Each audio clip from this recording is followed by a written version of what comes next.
Hey, what's up, guys? This is Coach Tex Rimbert, DFW Penguin Basketball, Penguinhoops.com. Guys, today I want to talk about a topic real quick. I want to try to keep this as short as possible, but today we're going to talk about why I personally only teach offense to my guys. Okay, but before we get into that, go ahead and like, comment, subscribe, and all that good stuff. Share this with someone that you care about that has kids.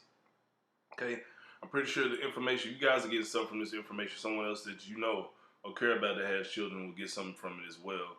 And also, if you're coaching your other youth teams with your kids, whether it be soccer, baseball, football, whatever, I'm pretty sure all of this stuff that I'm talking about here um, can be helpful in those realms of sports as well. So today, I want to talk about the 5 reasons why I only work on offense at practice.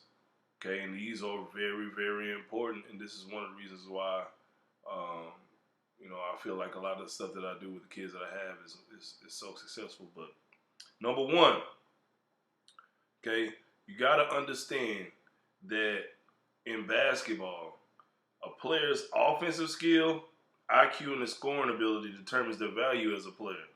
Okay, unless they're extremely athletic, meaning they can run fast, jump really high with no skill, or they're just a really big kid. Like if your kid is in the 6th grade and he's 6'5", he's 6'3", okay, and he's really tall, okay, any other kid is valued by their offensive ability, their skill and IQ, and ability to make plays.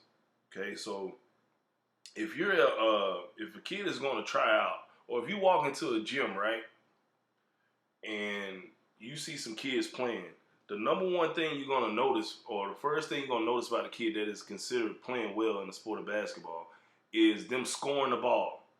Can they make good passes? Or they making good reads on offense? You don't go to a basketball game, or you don't go to the NBA basketball game or college basketball game to see guys play defense and the score be 2-0 at the end of the game, right? You want to see guys scoring. So when you look at a player that can play, mainly it's their ability to score and make plays. I can tell you, it's only been about in the last couple of years, only been about 2 guys that have made the All-Star game averaging less than 15 points a game, and that's Draymond Green and the French guy from the Utah Jazz, Rudy Gobert. Okay, one of the reasons why they made it, well, Rudy Gobert made it because he's a tall guy that blocks shots. He's good at defense, and I think he still averages about 14 points a game. He's close to it. But Draymond Green, the reason why he made it, one, because other players on his team are really skilled, and he makes plays. Even though he's a great defensive player, he still makes plays on offense. Even though I remember one year he made the All-Star game, averaging like 8 points a game, which is unheard of to me. I honestly, as a basketball fan, I appreciate his game, but I don't want to see him playing in an All-Star game. But that's a rare case that guys make an All-Star game, or they make a select team or something, or they consider it a great without being able to play great offense. Now, there are some guys that have, but if they are good on defense, they still have the ability to score about 12 to 15 points a game while doing that. All right?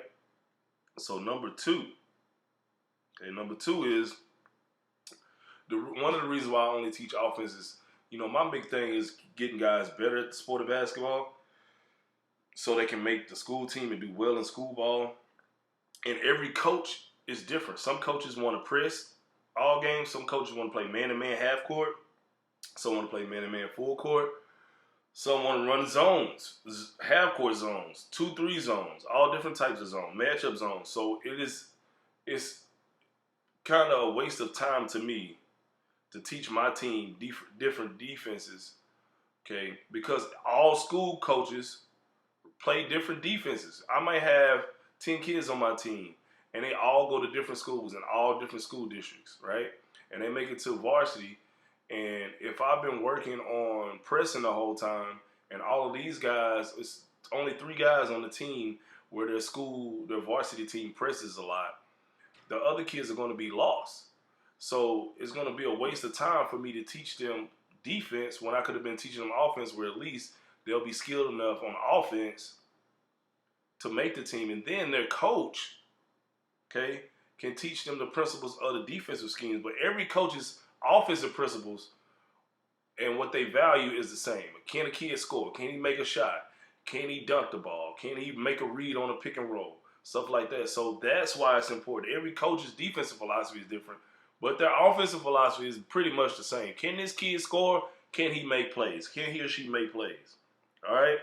So teaching the basic fundamentals of defense is a little important, but it's not as important as teaching them offensive skills and ability, right? Number 3, okay, to be honest, guys, I could sit out here and coach defense all day at practice, but kids don't retain that as well as they do defensive schemes and things of that nature, right?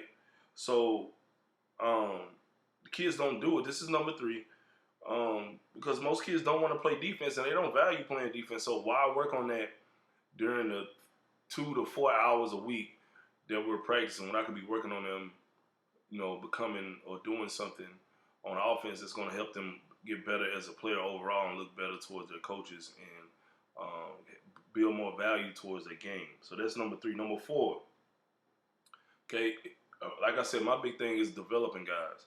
Offense, okay, number 4 is offense is something that kids can work on at home. You cannot really actually work on playing in-game defense at home other than playing one-on-one with your buddy, but you can't work on team defense, right? And in basketball, for the most part, okay, it's a team defensive sport.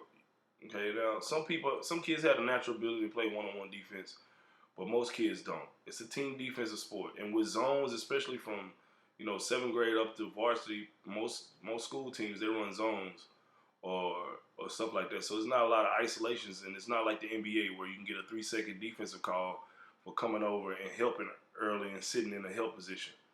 Okay, so for the most part, most kids in high school honestly don't have to have one-on-one defensive ability, right? So that's another reason why I don't teach defense a lot. And number 5, okay, which is very important, okay, to be honest, guys, one-on-one, having the knack and ability to play one-on-one defense is a natural ability at most times. Either you have it or you don't. Teaching defense and youth sports outside of school ball, to me, is a waste of time, okay? Because most kids, they just can't. They just don't have it. It's just like some kids can work on shooting the basketball all their life. You can think about somebody like Shaq. Shaq, no matter what Shaq did, he could put in 1,000,000 hours of shooting the ball, but he probably was never going to be a shooter. Why? He just doesn't have the ability to do that. This is not his thing.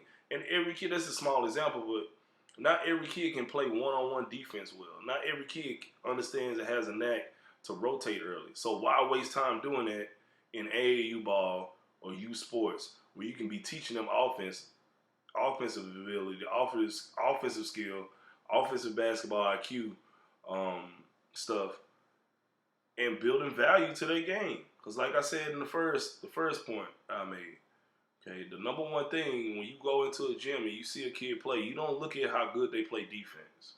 Okay, you don't say, man, I want this kid on my team because he plays defense.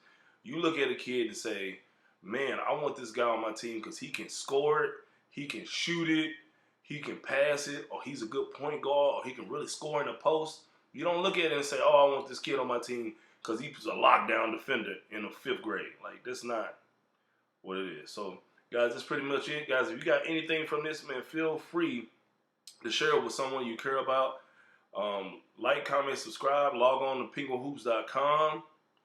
Go on Instagram, Penguin Hoops. Go ahead and add me, and I will see you guys later.